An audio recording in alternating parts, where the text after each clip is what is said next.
Hello, everyone, and welcome to the Cope Life podcast interview series. Thank you so much for being here. Anyone who's going to join us live, anyone who's live, anyone who's watching the replay, I appreciate you. I'm so grateful for you joining us today. As always, I'm excited about every time I do this, but today I'm especially excited because of our guest today. We're going to jump right in and let me introduce you to Jean Ibanez Payne. How you doing? Good. How are you?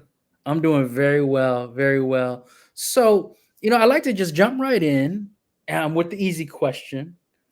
So, why don't you tell us about yourself? Who am I talking to? So, I am actually I was born here in the US, and I'm actually from Colombia, South America.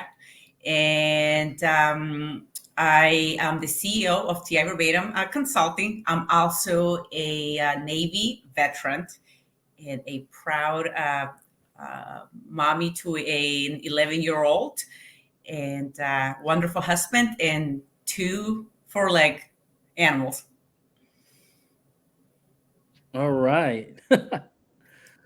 Man, one thing I love about the podcast is really just getting to know people. And so before we dig into your story, and we've talked before, we know we're gonna dig into that, but what is it that what are maybe your specific values? What's important to you? For me, I think are two things: feeling valued and feeling respected. I think for me, and as a CEO of our company, I think when people feel value and they feel respected, they will bring their best to work. I love it. I love it. And really that applies to all aspects of life. Mhm. When it comes to raising your kids, to dealing with clients, everything in between, right? You matter to me and I respect you. I Mhm. love it. Thank you for that. So, you have and well, I would say you have a very inspiring story, what you've told me. And so what I want to know really is what is your story? And you can what I want you to do is I want you to be authentic and real. Like you say what you want to say, you be yourself and just let us have it. That's a that's a really loaded question, Charleston. And first, I just want to say thank you for giving me the opportunity to be here today.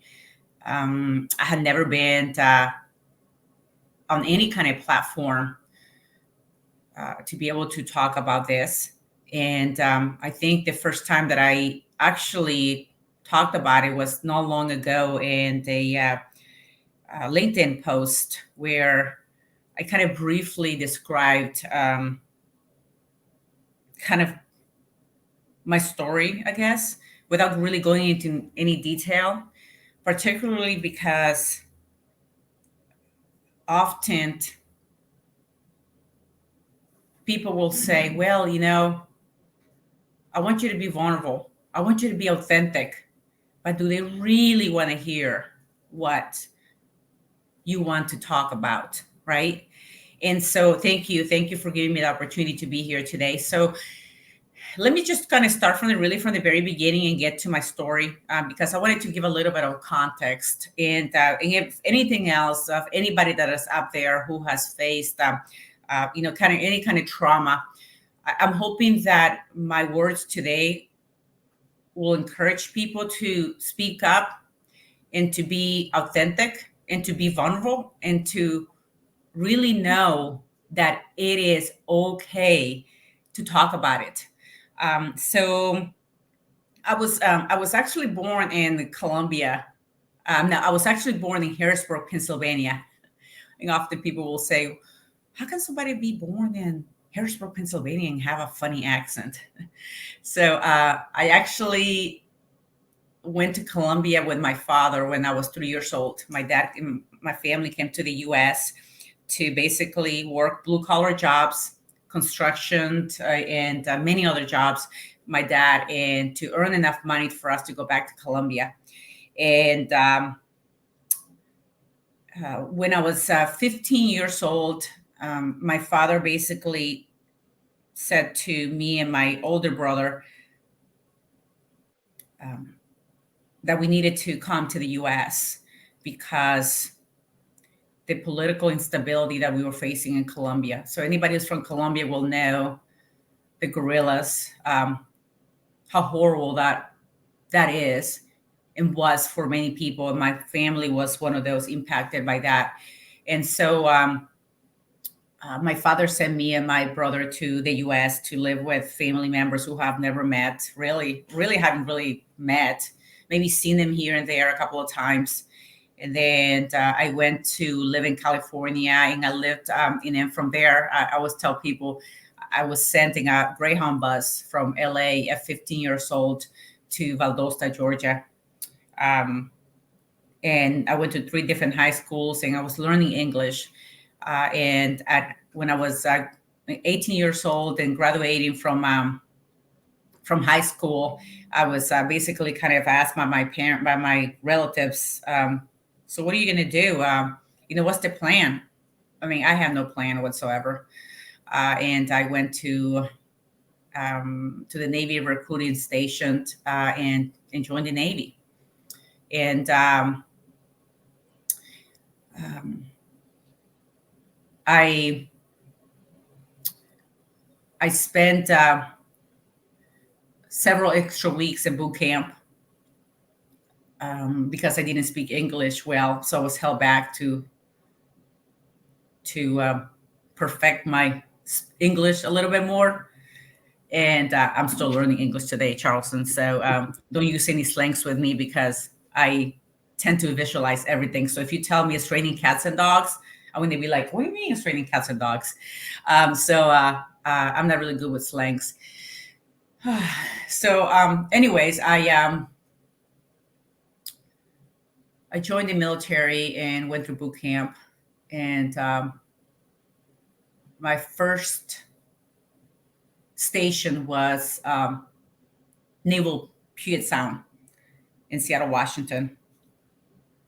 And one of my first experiences that I had with trauma is it was one day, it was 4 o'clock in the afternoon. I was in the office with another seaman petty officer senior than me. And then my commander and my ensign were in the back door. And this guy decided to expose himself. And I was, I was barely 19 years old. And after that happened, I decided to tell my superiors the next couple of days. And keep in mind, this is the day this happened was the same day that everybody had gone to sexual harassment training, which sometimes I think is what a joke in the military. And I told my superior, and she went on and told my chief petty officer, and then it was horrible. It was horrible because I was treated as the offender. I lost all my friends that I so-called friends that I had in the military in my office. Nobody wanted to talk to me. Everybody saw me as a troublemaker. How dare you turn them in? And this guy ended up writing a letter to me, which was a joke. And he did admit to unzipping his pants, but then he got kind of like slapped in the hand, and he went on with his career. And that was just the beginning of many experiences that I had. And I think one of the things that really, I think, bothered me the most is that I called my parents crying, telling them what has happened. And one of the things that I was asked, Raya, off the bat about my family, especially my father, is what did you do to deserve that? Um, what is it that you did to cause that? So it was very hard because I felt that the people that were supposed to protect me the most turned against me, and so that was the beginning of. There was several times where I was basically um, um, people got me drunk, and I remember specifically one time where I woke up in the hospital. I did not know how I got there, and and I woke up and I had bruises all over my. I woke up in the hospital and I had bruises all over my arms, um, and I did not know how I got there, and none of my friends were there. And there was many instances where I was coerced into having sexual relations with senior petty officers who would basically make me feel guilty, uh, not um, basically giving in to what they were asking me to do, and that happened many times. Well, a couple of things I'm thinking. First of all, um, so when you had your first incident of this individual exposing himself to you, and you reported it, was there a time where you just felt like, where you regretted reporting it, where you felt like the victim? Oh my gosh, yes, yes. I regretted it the moment I said anything because people looked at me as a troublemaker. How dare you talk about it? How dare you? How dare you bring this up? I want Um, I want to make a couple points, really, just for the audience, anyone who's going to watch this. I want them to understand how the military has changed, because the story that you're telling, it's sad that it's so relatable to a lot of young women. I've spoken to many young women where this happened to them, 18, 19 years old, and you said you were barely 19. And and what I want people to understand now is that, based on the recent changes in the National Defense Authorization Act, those forms, like, that is sexual harassment, that is a violation of the UCMJ. You can now get prosecuted for that. And also, when people ostracize you like they did to you, the way they treated you, that is now also a punishable offense, not for the UCMJ, but that is considered something that is illegal in the military, retaliation. And so they're putting systems in place to deal with that, because what happened, just like you said, people go through this and then they feel worse, what we call re-victimization. Right, you were victimized by the incident, and then there's the betrayal, the ostracization. I'm gonna go practice that word later. um, and so the system's better now. However, the emotions that you felt are still being felt by victims today. So so you mentioned, and so you were just speaking on what happened with the chief petty officers, making them senior enlisted people, making you feel guilty about not doing what they wanted, those kinds of things. So I just want to step back and let you continue on with your story. yes, and it was not just the petty officers or it was officers too. It was across the many levels, right? And and then I have to give credit to some of the changes that have been made, Charleston. But the reality is that as I'm still talking to some of the women coming out of the military 2 years ago, there's women who were sexually assaulted.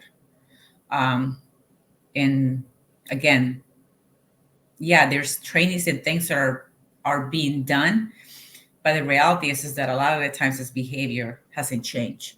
Um, so so this this happened, really, and I was in the military for 4 years active, 4 inactive. And this type of things happened throughout my 4 years. Um, and and I lived with I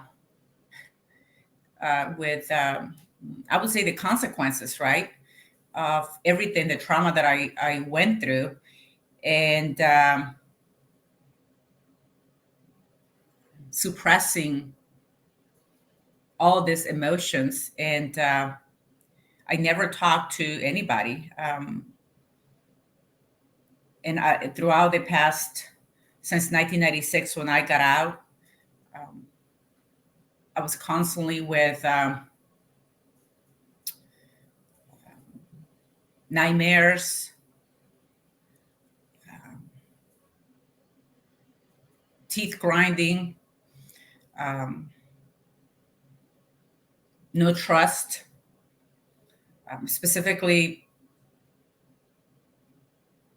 a hard time being around males in military uniform, um, and just a lot of flashbacks of everything that happened.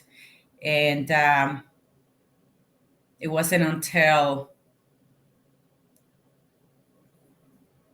2016 or so that I decided to talk to my husband and tell them, because he didn't know either. I did not share with anybody. And I finally, around 2016, when I filed for disability with the military. So this is one thing too I want to emphasize to Charleston today is, for anybody that's hearing me and they have been out of the military for 10, 15 years, it's never ever too late to go back and do your paperwork for disability. Um, and I remember it was December of 2017, um, that I got a letter from the VA, and the letter said that I had been. So I went through the process, and of course, I went to get some, examinations with the VA, and I remember getting that letter, and the letter said that my disability had been accepted, and and I remember getting that letter, and my husband looked at me. He goes, It's not about the letter. It's not about the benefits. It's not about compensation. This letter here means that you have been heard as a victim, that you have been heard as a person, that not you can't have you're probably not going to have closure ever on this, but it's a way to feel heard. And that was kind of the beginning of me acknowledging and being okay with talking to him about the story and being able to share. And that there starts some of the therapy healing from that trauma, just the fact that I was heard. I love that because really everybody wants that. Everyone wants to be seen and heard. And one thing that we've talked about a lot in the sexual assault circles, including the Me Too movement and all of that, was the idea of believing the victim. And so when you get that response that says, we accept your application, it's like they believe me. Because trying to convince someone that you've been victimized is very difficult. Whether you're having a conversation or writing a letter, filling out a form, it doesn't matter. It's very difficult. What I want to ask you is a couple questions. First of all, I want to know about how did you feel about yourself, the quality of person that you are, from the time that you joined the Navy to the time you got out of the Navy?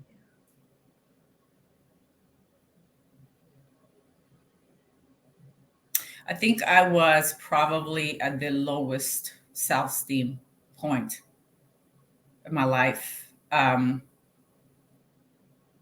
which it didn't really stop until after I got out because I was suppressing those emotions. And I remember one of the incidents where I was I was talking to playing this game, this coin game. And then every time, I don't know if you know the game that where you, I guess I don't know, you do something, you end up having to take shots of alcohol. And, and I remember when I woke up in the hospital with all those bruises, everything, and, bruises in my legs and my arms. Um, there was no help emotionally after the first incident. There was no help emotionally after any of the other incidents. But instead, I was told that I needed to go to CAC training. And CAC is the substance abuse. I think it was like CAC, counseling is a substance abuse department within the Navy. And so really it felt horrible, a very low point, very low self-esteem. Yeah, well, the thing about experiencing trauma, when you experience trauma, we know that the trauma is stored in the body, right? We know there's the mind body connection. And after you experience trauma, there needs to be a place where you can return to normal functioning, where you feel safe and secure in your body. And that social support is what makes that happen. Those people being there to support you, those people being there saying, it's not your fault. And I still care about you. I love you for who you are. And so it's not just the event itself, but it's the aftermath where, oh, we understand that these bad things happen to you, but, and then they get into blaming you for what happened. So those are the kind of things that really lead people to go from trauma to PTSD, because PTSD isn't automatic. But when you're sitting in and I can't imagine, I have not experienced what you're talking about, to wake up in the hospital and to be blamed for being in the hospital. So I understand it's very painful. So then, from the time that you got out of the Navy, and you said that you actually reported and stepped up and said something 20 years later.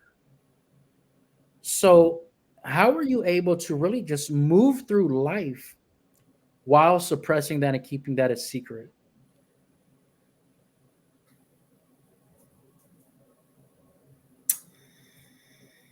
Oh, I think you just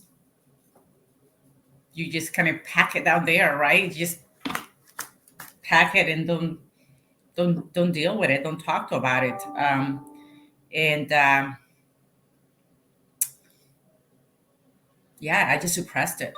I suppressed it. That was just one of the um, ways how I dealt with it. And what's really impactful, and I think many people also deal with this, is how sexual trauma um, affects the relationships, right?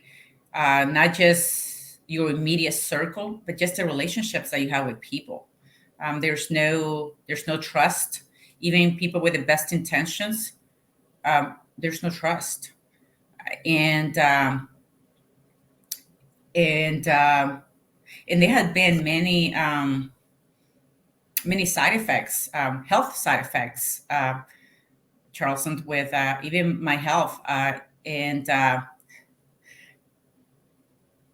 and again, I'm being fully transparent and vulnerable today, because I want my story hopefully to motivate somebody to speak up and to get help. But part of my evolution so it really, to answer your question, it truly affected the relationships. It took me, I think, probably maybe 7 or 10 years to like fully trust my husband, because I was thinking like, why is he so nice to me? Why, he's just going to come and use me. He's going to be gone. And there was so much anger that I had with just just for relationships in general, right?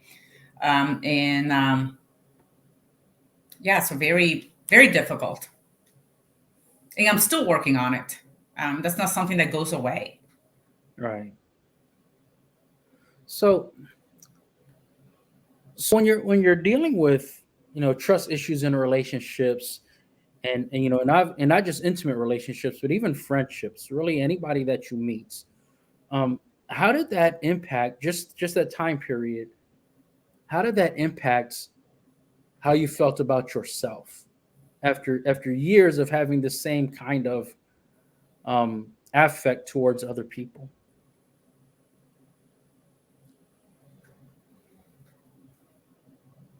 Um, it tremendously affects your self esteem. You feel like you're never good enough for anybody, and that you assume the worst on anybody, and your circle of friends or people is very limited because you have no trust. And because you have no trust a lot of the times, right? You don't have a lot of friends. And then because you don't have a lot of friends, life sometimes becomes very lonely, if that makes sense. It makes perfect sense, because really when we're talking about loneliness, it's not just the number of people around you, but it's the quality of the relationships. There are people that have a circle of 30 and 40 people that are extremely lonely because they can't get that connection. And so when you're talking about having low self-esteem and the inability to trust other people, you've created this barrier. And quite often we create this barrier that we don't feel we are worthy of breaking down. So I really appreciate you sharing that, because I feel like it's so much more than just here's the trauma, here's the symptoms. You're talking about your relationships, you're talking about living your life. And what you make me think of when you talk about suppressing these emotions is, how are you able to celebrate or enjoy the good times in your life? Like, did that affect your proud moments as well? So, so one of the side effects, I'm sure you know this from your research and from your studies, is um, from PTSD sometimes, from so much trauma or trauma that has happened in your life. You you can develop something that is called fibromyalgia, which I don't know if I'm sure you're familiar with Yes. that. So that has been kind of the, when, so there was the military sexual trauma, and then I developed also fibromyalgia. Um, and I tell you, I have an amazing team in my company.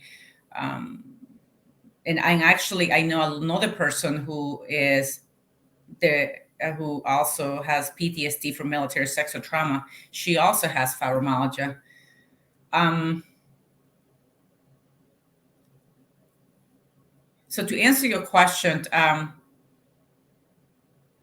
think from the time I felt like I was heard, that was a good motivation for me to start having some kind of like some closure to what I went through. But then it's very difficult um, with fibromyalgia to enjoy that closure, because that to me is a reminder of everything that I went through, being in pain 24/7, and just having to just really go through all those symptoms and all those pain conditions is always a reminder of what happened, right? So I will say I have almost like a mixed response when it comes to When it comes how to I dealing with that. okay. Okay, yeah, that's when you bring up fibromyalgia, and I can tell you that for a lot of people that I've spoken to, doing what I'm doing now, and even when I was a sexual assault victim advocate when I was on active duty, we didn't talk about those things very often. There's so much focus on the event itself, whereas talking about the fibromyalgia, talking about the mind body connection, the way it impacts relationships, are conversations we need to have more often.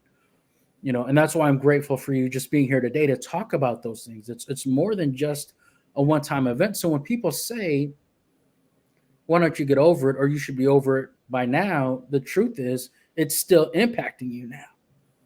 It's still there, right? Like I can't get over something when it's not over.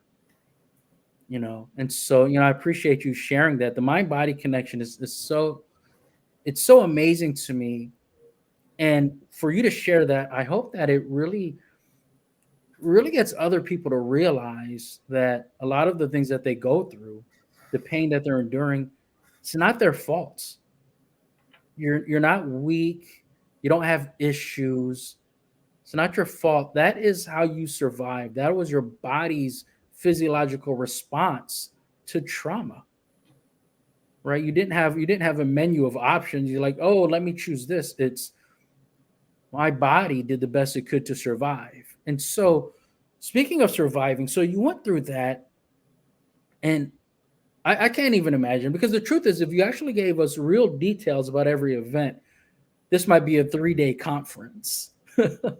so, so what's really going on is you told us about the MST, and then the years since, right? From the time you got out to the time you got the acceptance letter from the VA, and you struggle just even opening up to your husband, building trust and relationships. But then you got some sort of closure in 2000 December 2017. And so what I'm curious about is, how did you go from all of that to where you are now, running a company and helping other people? I want the good stuff. Oh my gosh. I don't,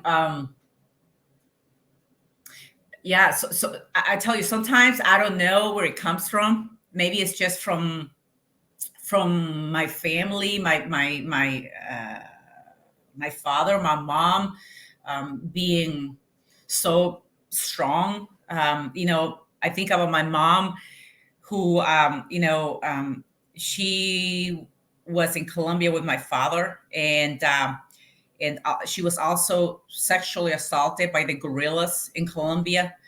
And I mean, there's so much to unpack, and I think a lot of the who I am just comes from so much resilience uh, that I have learned. The same thing with my parents, and yeah.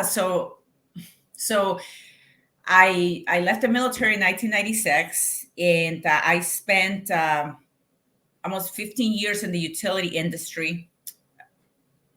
Had a just great career, and then in 2010, my husband and I, adopted a beautiful little boy, uh, Gabriel, and I think in 2014, I came home, and I told my husband I was commuting 75 miles each way, and I told my husband that, this is not how I want to live life, and I want to do something else. In the last evaluation that I had in the corporate environment, I think this was like the catalyst. I was told that you communicate too much, you're too driven to get to get things done, you're too direct. And I'm thinking, oh my gosh, I could really turn this into some great assets, as a business owner. And I decided. I came home and I told my husband, I'm like, I'm done. And he's like, don't do anything irrational.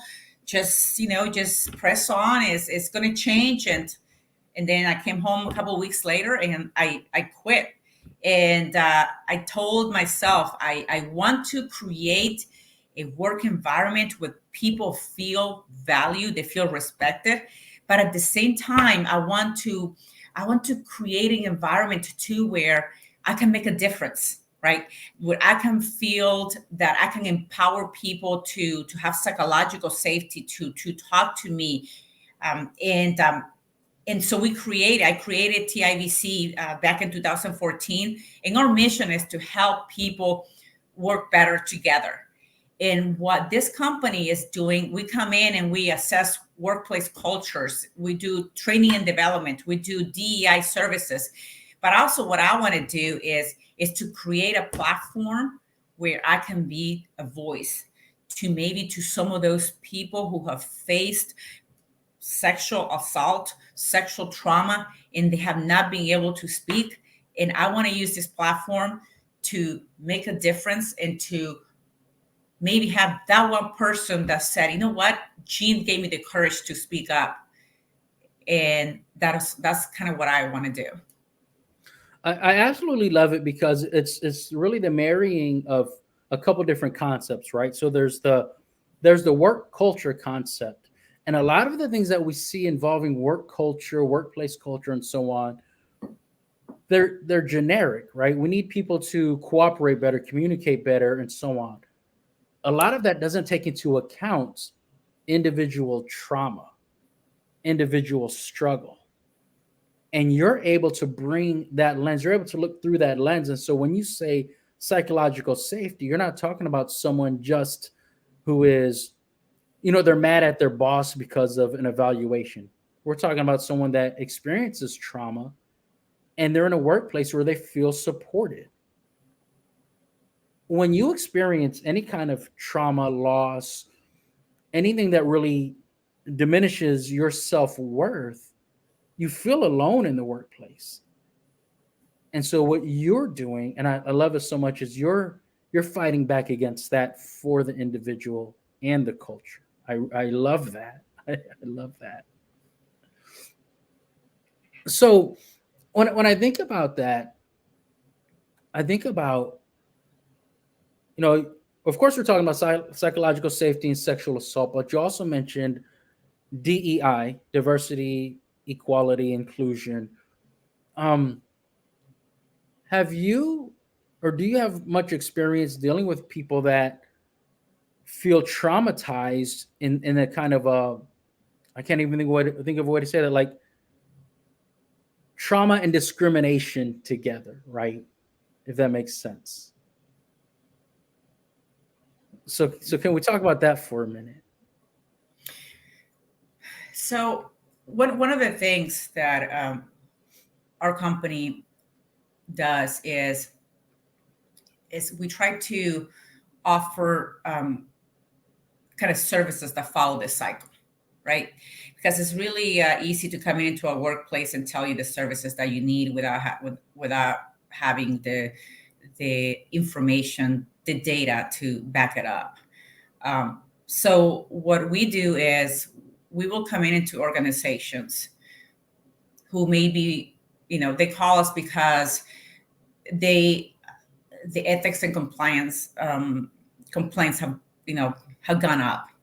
There's EEO complaints. There's a lot of attrition. So we will come in and we will do qualitative and quantitative analysis where we focus basically on the 4 Ps: the policies, processes, procedures, practices, to really also analyze the the feelings, the core values, the many different things that shape an organization.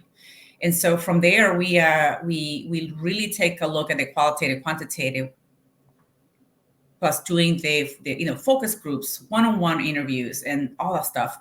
And then from there, we kind of come up what we call, I'm sure you have heard of this, the 360 assessments. Yes. The profiles so we do a profile for an organization. And from there, we do a strategic plan. And so the strategic plan, that's what will have exactly what we feel the organization needs. Either that might be, diversity training, inclusion training. So for example, we're working with some organizations now that they have asked us to come in and do psychology of bias training. resilience training, how to equip the leaders with some good coaching skills. So our work, yes, we see a lot of everything, a lot of everything. I love that. I love that so much because, well, the four P's, what I think about were the two that you mentioned, or really three, right? I'm thinking about procedures and practices. That's really what I'm thinking about because rewriting the policy is easy. And then you take these procedures. For a lot of people, implementing procedures means printing it out and putting it all in all the SOP binders, making sure people knows what it says, and then having something in place where if you violate this, we'll do this. Okay, so now we call it implemented. But that doesn't mean it's being practiced. And so I love that you said that you said we're looking at procedures and practices. And so have you had, or I'll say, how do you deal with pushback when someone says our organization is inclusive, or you're wrong, we're actually doing it like this? You don't know what you're talking about. How does that go? Well, it happens all the time. Can And imagine. so going back to the policies and processes, one of the things that we look at is that you also have to look at, okay, well, policies and processes. Let's look at the EEO complaints, right? Let's look at the attrition. How does that align? Is there potentially one specific, ethnicity that has more than the other, right? And also, when were the policies updated? 15 years ago. And do the practices really align to that SOP book? Again, there's a lot of things to be considered. By going back to your question of the pushback, I started the company to help people work better together. I started the company to give a voice, to create a place where people feel valued and respected. Everybody that knows me, I did not start the company to be a millionaire. I didn't start the company. I'm not striving to be the next Booz Allen or whatever. That doesn't interest me. We stand by your product, we stand by your practices, and we stand for doing the right thing. So a lot of the times, you have maybe consultants that go into organizations, and what they're looking for is what's the next project that I am going to get from this organization. So if I do this, what is this going to do to my future as a business owner? And for us, we are an unbiased, we're an unbiased business that comes in to do the work, and they will provide the best value while they protected the confidentiality of the employees who participated. That is our commitment to anything that we do. And sometimes, you know what? Sometimes you have to pay. We as an organization, as a company, have to pay a price for that because we're not telling people what they want to hear. And sometimes the people who end up hiring you are the people who the employees will say, you know what, they're a bad leader and this and this and this is happening. So it's a very tricky situation, but we stand by your product and by your mission. I love that. I love that. Just being able to deal with people. And so when you talk about also teaching resilience and coaching skills, and obviously communication is a part of it. Some people just don't know how to talk to people in general. So Mhm. I love that aspect of it. A lot of times, though, when we talk about work culture and we talk about DEI, we're focused on race or gender, right? And lately, of course, in the last few years, there's been more talk about the LGBTQ community. But what I wonder is, do you see? There's three things that I think about that we don't talk about often enough: people with disabilities, people who are overweight, and age differences, ageism. So, I guess, how do you deal with that, or how often do you see those particular issues? Often, often, uh, you know, I have had seen some examples of that people, employees, are so afraid to have a picture frame of them and their partner. because they're afraid of how they're going to be perceived by the company, right? Um, you see so many different things that you have to like scratch your head and say, "Oh my gosh, I can't believe some of this stuff is happening." Um, I will tell you one of my first evaluations that I had working for corporate. I was told once you speak English, you're going to be the perfect employee. Okay. Some people sometimes don't think about some of the microaggressions that happen in the workplace. They think that they're complimenting you, but in a way, they're reminding that person that they are different. Okay. And the same thing goes with that. When you talk about the being overweight or LGBT. I think there comes that inclusion aspect, but most important, I think you can achieve diversity. But if you don't have an environment where people feel valued and respected, then the inclusion piece will go out the window. But even more important, I would say, is that when we talk about equality, when we talk about equity, those are two complete different things.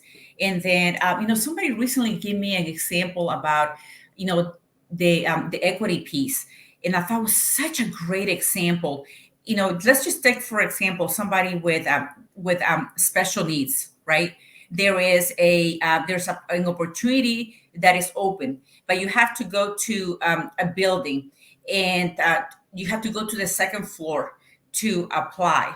Okay, but if this person who's special needs, who's in a wheelchair, doesn't know where the elevator is and can't get to the second floor, that person has not given that equity, that equal access to get to apply for that position. So that is also I think one of the biggest things that we as practitioners really have to think about is we got to think beyond just the diversity and the inclusion, but also that equity piece that is so important for equal access. That is so true, and that actually reminds me of a job that I had. So I started this job, and the first or second day of my job, I was walking around to meet other people. There's different people I would have to collaborate on different projects. And these buildings used to be, they were old army barracks with large concrete stairs. And so I told the person I was walking around with that I have hip issues. And she was like, "Oh, it's okay. It's not that much." So we went up and down to the third floor a couple of times. And then we're working our way over to lunch. We're going to the cafeteria for lunch. And she's like, "Why are you walking like that?" And I told her, "I have hip issues. I'm limping now. Like walking is now more difficult for me than it was at 8 o'clock this morning." And her response was, "No, now I'll say this. She's an amazing, absolutely amazing person. She just didn't know because we didn't have that conversation, right? So there's no fault of hers. But I said in the beginning, I have issues with stairs. Whereas you're talking about someone in a wheelchair, there are no stairs. It's and these buildings didn't have stairs. The old army barracks don't have elevators.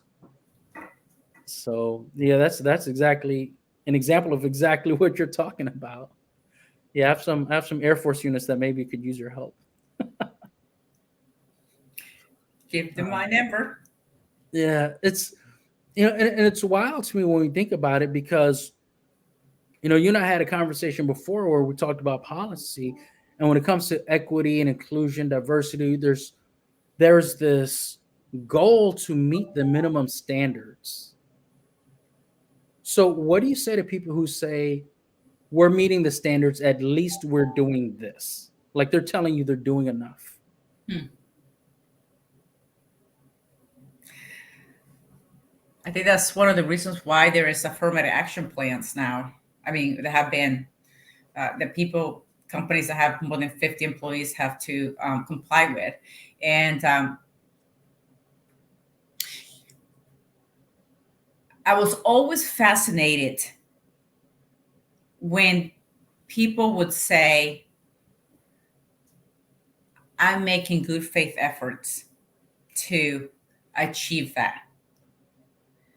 Um, I will say too, If you are operating on compliance versus commitment, then you're not serious about it. I would also said that anytime that you have to give anybody the business case of why diversity, equity, and inclusion are important, they're not serious about it.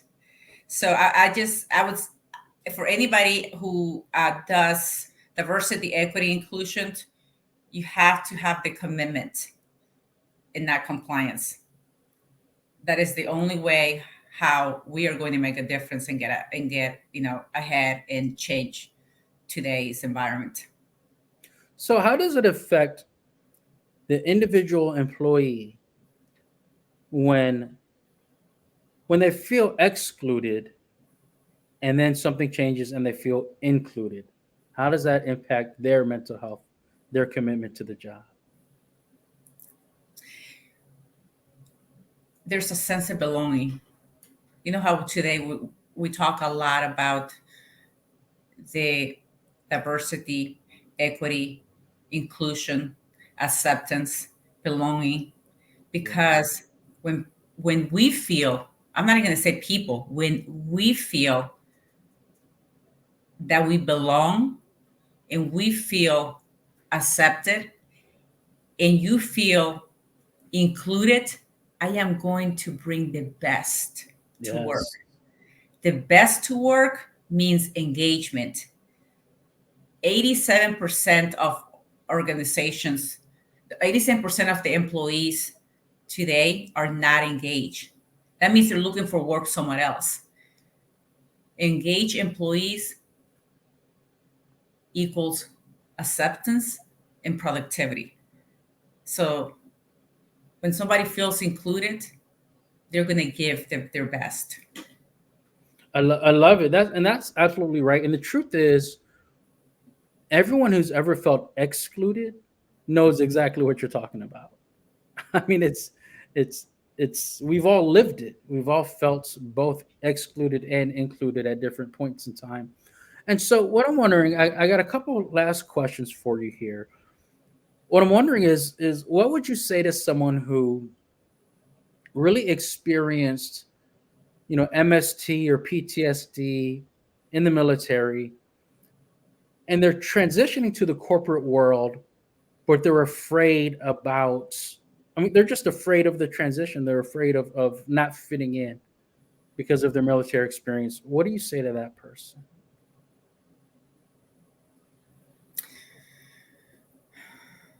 I think the most important is get help. Get help to be heard, because that is the only way you're going to start that chapter, the beginning of whenever that closure aspect will come. For some people, it might never come because it's something that shaped your life, something that impacted you as a person. But it's important to have a level of support to get help so you can be heard. I would say that's the beginning of anything. I love it. I love that so much. Like, I really do, because your answer had nothing to do about a career. It was about the person. You have to take care of yourself. With your LinkedIn profile, your job applications, your resume have no value if you really are just struggling with being yourself, struggling with accepting yourself, right? So it's hard to be accepted or feel included when I can't accept myself for who I am. So your response is just get help. And I absolutely love that. I really appreciate that answer. Um, and so, with that said, what is one final message you'd like to leave with all of our listeners?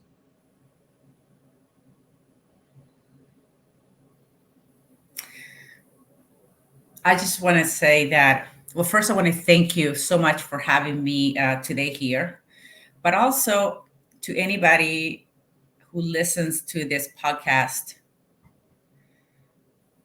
I want to say that it's okay to be authentic. It's Yes. okay to be vulnerable.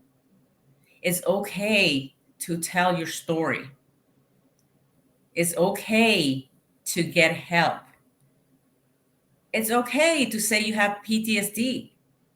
It's okay to say you're military sexual, sexual MST survivor. It's okay. And I think the minute that we as survivors focus on that and less on what will people think, the better it will be for you as a survivor. I love it. I love it. Yeah, it's okay to be yourself, tell your story, and just be authentically you. And really, that's part of the self acceptance that we all need. So thank you so much. It's been a pleasure and an honor. I love the work that you're doing. I really feel like you're the kind of person that people can connect to you, the person, not just the company. And that's what's so important is that real connection. So I appreciate you so much. And on that note, I'm going to end this broadcast and just say thank you again so much. And to Thank you. everyone that's watching the replay, anyone that tuned in, thank you very much. I appreciate you. And until next time, guys, just have a great day. I appreciate you.